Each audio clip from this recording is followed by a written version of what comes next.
Hello students, स्वागत है आपका अपने इस यूट्यूब चैनल पे। और एक नई वीडियो के साथ आज फिर हाजिर हूँ मैं। कल लास्ट टॉपिक था हमारा संयोजन अभिक्रिया। 10वीं कक्षा के विज्ञान विषय के पहले चैप्टर के बारे में पढ़ रहे हैं हम, जिसका नाम है रासायनिक अभिक्रियाएं और समीकरण। तो इसका इंट्रोडक्शन, चैप्टर का इंट्रोडक्शन और अभिक्रियाओं के प्रकार जो पढ़ रहे थे उसमें से पहली अभिक्रिया संयोजन अभिक्रिया हम पिछले वीडियो में पढ़ चुके हैं। अगर किसी ने मेरी पिछली वीडियो नहीं देखी है तो प्लीज़ एक बार जाके वो ज़रूर देखें, उसके बाद ये वीडियो देखें कंटिन्यू, तो आपके लिए अच्छा रहेगा। चलिए बात करते हैं अब।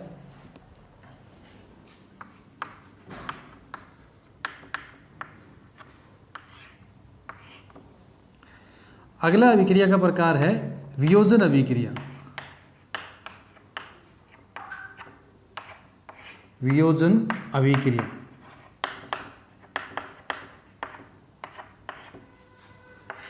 इसको बोलते हैं डीकम्पोजिशन रिएक्शन।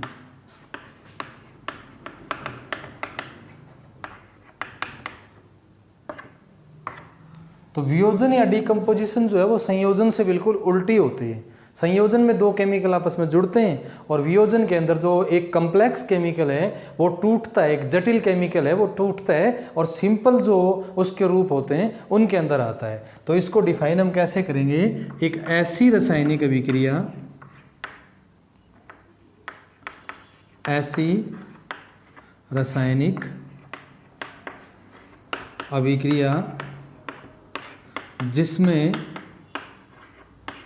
एक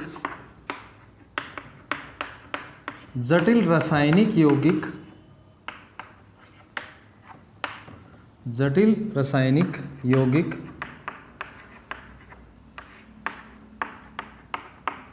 सरल यौगिकों में टूट जाता है, उसे वियोजन अभिक्रिया कहते हैं। वियोजन अभिक्रिया कहते हैं।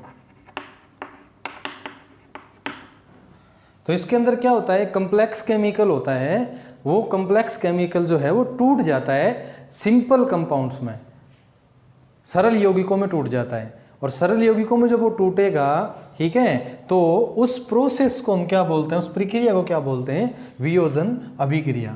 जैसे एग्जाम्पल के तौर पे मैं क्या करता हूं, मेरे पास है कैल्शियम कार्बोनेट, इसको बोलते हैं कैल्शियम कार्बोनेट।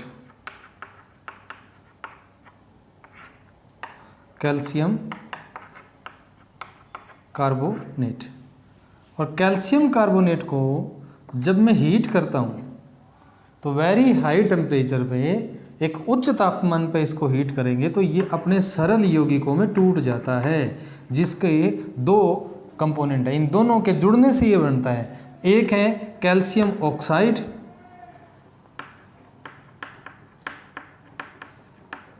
कैल्शियम ऑक्साइड, और दूसरा है कार्बन डाइऑक्साइड,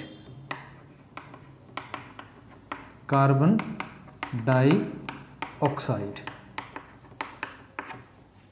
ये दो कंपोनेंट है। तो इस तरीके से एक जटिल रासायनिक यौगिक है वो सरल यौगिकों में टूट जाता है, तो उसको बोलते हैं वियोजन अभिक्रिया। अब वियोजन जो है उसके अलग अलग तरीके हो सकते हैं कि वियोजन किस तरीके से होता है। वियोजन हो सकता है गर्म करने से, तो उसे तापीय वियोजन बोलते हैं। वियोजन हो सकता है जो विद्युत धारा है वो उसमें से पास करने पे, उसको बोलते हैं विद्युत अपघटन बोलते हैं, विद्युत अपघटन, इलेक्ट्रोलाइसिस। अत्यधिक ताप की वजह से कोई जटिल रासायनिक यौगिक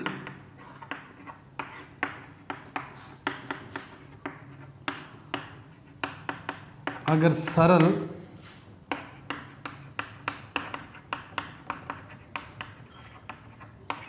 रासायनिक यौगिकों में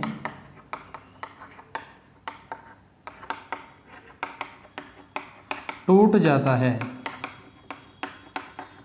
तो उसे तापीय वियोजन कहते हैं। तापीय वियोजन कहते हैं।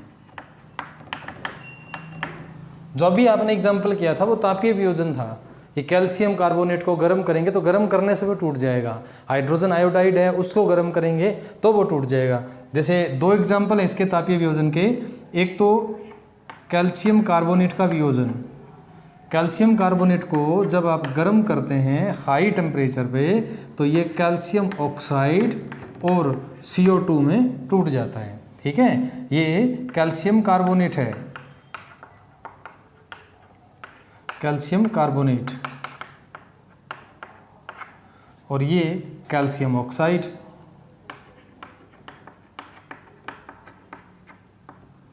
कैल्शियम ऑक्साइड और ये हो जाएगा कार्बन डाइऑक्साइड।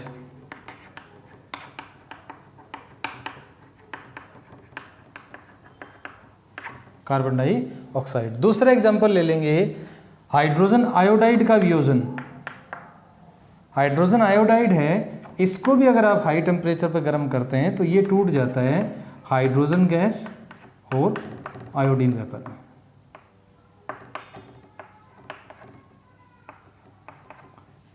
ये हाइड्रोजन आयोडाइड है, ये हाइड्रोजन और आयोडीन के अंदर टूट जाता है। तो ये इसके सिंपल कंपोनेंट हो गए। इन दोनों के मिलने से बनता है हाइड्रोजन आयोडाइड, और इसको जब गर्म करते हैं तो ये सिंपल कॉन्स्टिट्यूएंट में या सरल यौगिकों में टूट जाता है।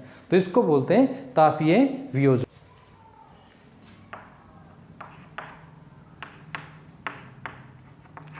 दूसरा है विद्युत वियोजन।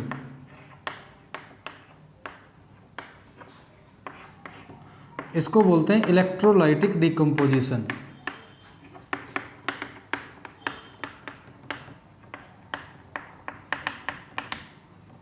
Electrolytic decomposition. तो विद्युत वियोजन है, इसमें क्या होता है, इलेक्ट्रिसिटी पास करते हैं और इलेक्ट्रिसिटी पास करने से जो कम्प्लेक्स और जटिल कंपाउंड है वो सरल यौगिकों में टूट जाएगा। जैसे हमने वाटर है, इसको आयनाइज करते हैं, या कुछ और एग्जांपल ले लेते हैं, इजी एग्जांपल। जैसे आपने सोडियम क्लोराइड लिया, और सोडियम क्लोराइड जो है ये होता है मोल्टन लिक्विड स्टेट में, मोल्टन पिघला हुआ, क्योंकि सॉलिड होता है ना तो इसमें से इलेक्ट्रिसिटी पास नहीं होती, विद्युत धारा प्रवाहित नहीं होती है। तो लिक्विड स्टेट में होता है, मोल्टन स्टेट में पिघला हुआ, उसमें से जब आप इलेक्ट्रिसिटी पास करते हैं दो इलेक्ट्रोड लगा के, तो ऐसे में क्या होता है, ये सोडियम मेटल में और क्लोरीन गैस में टूट जाएगा। सोडियम मेटल में और क्लोरीन गैस के अंदर टूट जाता है। तो ये तो डिपॉजिट हो जाएगा एक इलेक्ट्रोड पे, और जो गैस है वो लिबरेट होके बाहर निकल जाएगी। तो ये इलेक्ट्रिसिटी की वजह से टूट रहा है, तो इसको हम क्या बोलते हैं, इलेक्ट्रोलाइटिक डिकम्पोजिशन या विद्युत वियोजन। तो डिफाइन कैसे करेंगे, जब एक जटिल रासायनिक यौगिक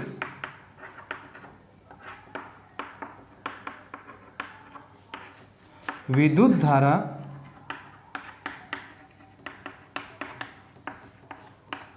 प्रवाहित करने पर सरल यौगिकों में टूट जाता है,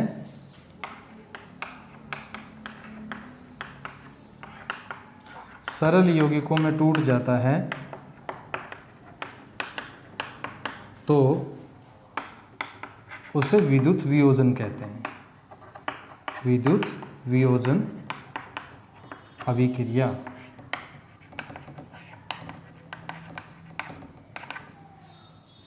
ठीक है, तो ये विद्युत वियोजन हो जाएगा। तो इस तरीके से वियोजन के अलग अलग प्रकार होते हैं। कुछ और अगर एडवांस प्रकारों की बात करें हम, तो इसमें सौर अपघटन भी होता है, जिससे सूर्य के प्रकाश की वजह से कोई जटिल कंपाउंड है वो टूटता है। और जो जैव रासायनिक अभिक्रियाएं होती है, उनके अंदर जैव रासायनिक प्रक्रियाओं के थ्रू भी टूटते हैं ये। जैसे गन्ना है, गन्ने से फिर आगे फर्दर ग्लूकोज बनता है, और फिर ग्लूकोज और फ्रक्टोज दोनों बनते हैं, उससे आगे एथेनॉल, अल्कोहल वगैरह ये बनते हैं। तो ये काफ़ी कम्प्लेक्स प्रोसेस है।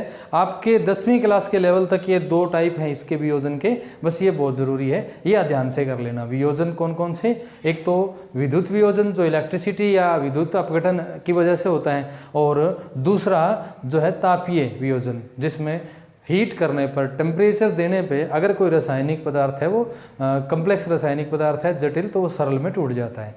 अगला प्रकार है विस्थापन अभिक्रिया।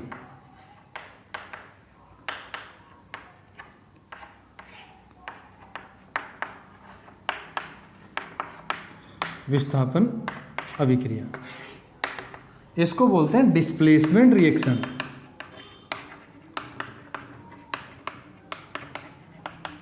Displacement reaction. तो जो विस्थापन अभिक्रिया है इसको हम कैसे डिफाइन करेंगे? अब यहाँ पर एक चीज़ का बिल्कुल आसानी से एग्जांपल समझिए आप कि दो अलग अलग पहलवान हैं और उनके लिए एक सीट रख दी हमने, और उसके बाद हमने ये बोला भी इस सीट के ऊपर हम पहले किसी को बिठाएंगे, जैसे हमने कमज़ोर वाले पहलवान को बिठा दिया उस कुर्सी पे, और उसके बाद ये बोलेंगे जो दूसरा है थोड़ा मजबूत है उसको भी अब तू इस कुर्सी पे बैठ सकता है, लेकिन कंडीशन ये है कि ये पहले जो बैठा है ना यहाँ रह नहीं रहना चाहिए। तो फिर वो क्या करेगा, कमज़ोर पहलवान को वहाँ से हटाएगा और खुद उस कुर्सी पे बैठ जाएगा। यानी कि जो स्ट्रोंग है वो वीक कंपोनेंट था उसको उसने हटा दिया और उसकी जगह पे खुद बैठ गया, उसको बोलते हैं विस्थापन। तो जो ज़्यादा सक्रिय तत्व होते हैं,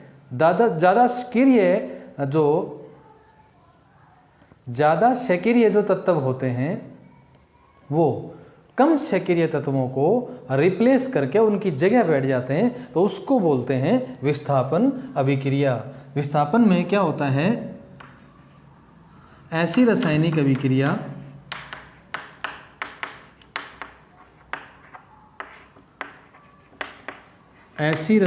अभिक्रिया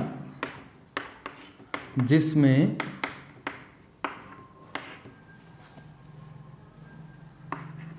अधिक क्रियाशील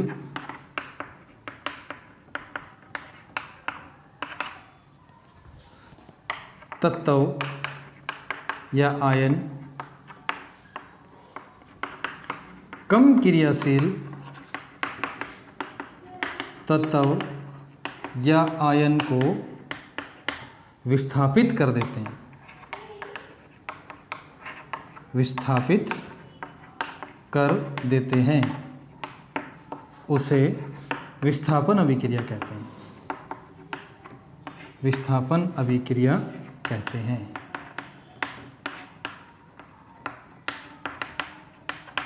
यानी कि 2, 3, 4 अलग अलग तत्व हैं, तो उनमें से कोई एक जो सबसे ज़्यादा सक्रिय है वो उससे कम सक्रिय तत्व को क्या करेगा, हटा देगा और उसकी जगह आ जाएगा, उसको बोलते हैं विस्थापन अभिक्रिया।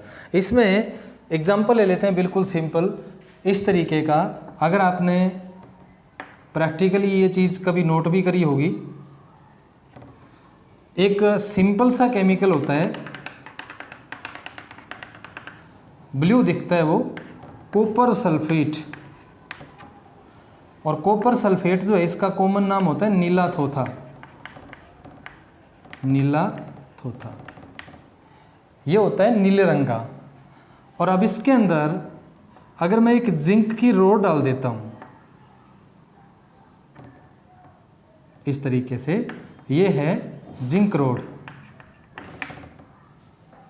जिंक की छड़, रोड की बजाय छड़ लिख देता हूं थोड़ा सा और ज़्यादा अच्छा समझ में आ जाएगा, जिंक की छड़। तो थोड़ी देर में आप क्या देखेंगे, ये जो नीला रंग है ये धीरे धीरे फेड होना शुरू हो जाता है। होता क्या है असल में कि ये आपने कॉपर सल्फेट लिया, ये है नीला, और अंदर जो आपने जिंक डाला है ना, तो कॉपर और जिंक में से जिंक ज़्यादा रिएक्टिव है, अधिक क्रियाशील है। तो अब क्या होगा, ये कॉपर यहाँ इस कुर्सी पे बैठा है सल्फेट के साथ, लेकिन जैसे ही जिंक की बारी आएगी, जिंक मोर रिएक्टिव है, जिंक कॉपर को यहाँ से हटाएगा और यहाँ खुद बैठ जाएगा। तो अब सल्फेट के साथ जिंक बैठेगा तो ये बन गया जिंक सल्फेट, और जिंक सल्फेट जब बन जाएगा तो यहाँ से कॉपर है उसको बाहर निकाल देंगे। पहले जिंक बाहर था, अब कॉपर बाहर है, तो कॉपर को ऐसे कैसे हम निकाल देंगे। इस वजह से इसका जो कलर है, ठीक है, वो कॉपर सल्फेट के नीले कलर से बिल्कुल अलग है, लगभग रंगहीन होता है ये, ठीक है, और कॉपर जो है वो अलग हो जाएगा। तो इस वजह से अब जिंक ने कॉपर को हटा दिया यहाँ से, तो इसको हम क्या बोलते हैं, विस्थापन अभिक्रिया। जब अधिक क्रियाशील कोई तत्व कम क्रियाशील तत्व या आयन को हटा के उसकी जगह आ जाता है तो उसको बोलते हैं विस्थापन अभिक्रिया। उसके बाद अगला प्रकार है द्विविस्थापन अभिक्रिया। द्विविस्थापन अभिक्रिया।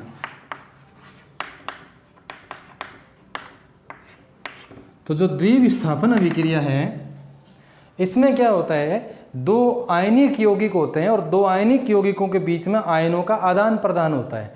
यानी कि एक आयनिक यौगिक ये है, एक आयनिक यौगिक ये है। इन दोनों आयन्स के बीच में, दोनों यौगिकों के बीच में आयन जो होते हैं ना, उनका आदान प्रदान हो जाता है। इसके आयन इसके पास और इसके आयन इसके पास। इसको बोलते हैं द्विविस्थापन अभिक्रिया। तो ऐसे में लिख देंगे, ऐसी रासायनिक अभिक्रिया,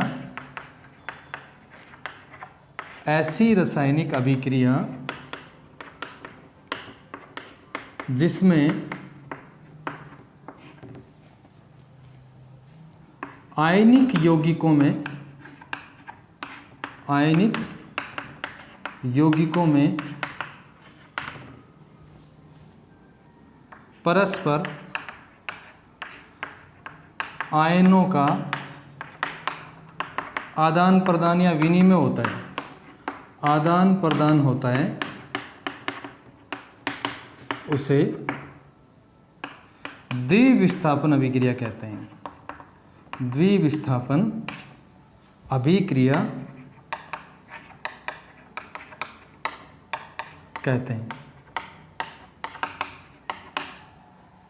ठीक है, दो आयनिक यौगिक है, उनके बीच में आयनों का आदान प्रदान होता है। जैसे आपने एक दूसरा एग्जाम्पल लिया,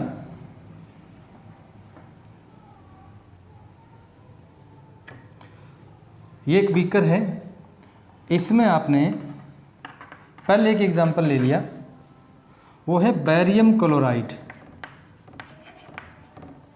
इसको बोलते हैं बैरियम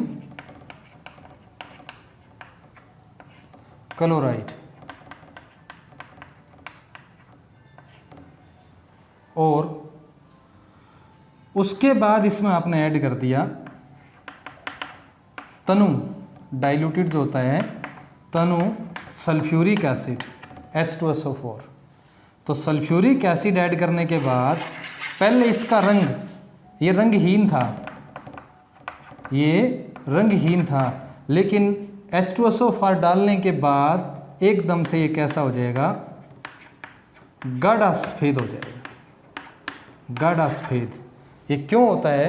ये आयनों के एक्सचेंज की वजह से होता है। देखिए ये एक इक्वेशन है, ये हमने बैरियम क्लोराइड लिया और बैरियम क्लोराइड की रिएक्शन करवा दी सल्फ्यूरिक एसिड से, तो इसको बोलते हैं बैरियम क्लोराइड, बैरियम क्लोराइड। और इसकी रिएक्शन करवा दी सल्फ्यूरिक एसिड से,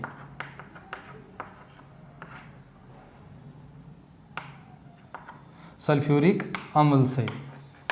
तो जो प्रोडक्ट बना ना वो क्या बनेगा, barium sulphate, barium sulphate plus HCl। तो ये जो बैरियम सल्फेट बना है ना, बैरियम सल्फेट, ये सफ़ेद अवक्षेप बनाता है, सफ़ेद अवक्षेप। अवक्षेप को बोलते हैं प्रेसिपिटेट, PPT, प्रेसिपिटेट। तो ये सफ़ेद जो है वो इस वजह से बना है। अब देखो इसके क्लोराइड आयन जो है ना वो तो चल गया H के पास, और H के सल्फेट आयन है वो आगे बैरियम के पास। तो परस्पर आयनों का आदान प्रदान हो गया ना, तो परस्पर आयनों का आदान प्रदान होता है, तो उसको बोलते हैं द्विविस्थापन अभिक्रिया। क्या बोलेंगे? द्विविस्थापन अभिक्रिया। और भी एक आधा एग्जाम्पल अगर हम लेना चाहें इसमें, तो दूसरा एग्जाम्पल ले सकते हैं। जैसे आपने लिया HCl और HCl में मिला दिया सिल्वर नाइट्रेट। तो सिल्वर नाइट्रेट मिलाने पे जो प्रोडक्ट बनता है वो बनेगा AgCl प्लस HNO3। ये भी, इसका भी रंग कैसा होता है? सफ़ेद होता है। तो देखो नाइट्रेट आयन थे ये आ गए H के पास, और क्लोराइड आयन थे ये चल गए Ag के पास। तो आयनों का आदान प्रदान होता है, उसको बोलते हैं द्विविस्थापन अभिक्रिया। ठीक है, तो आज के लेक्चर में इतना ही बच्चों, कल फिर एक नए लेक्चर के साथ मिलेंगे। अगर आपने मेरा चैनल अभी तक सब्सक्राइब नहीं किया है तो प्लीज़ सब्सक्राइब करें, और अगर मेरा वीडियो पसंद आ रहा है तो प्लीज़ लाइक करें और अपने दोस्तों में शेयर करें। Thanks for watching.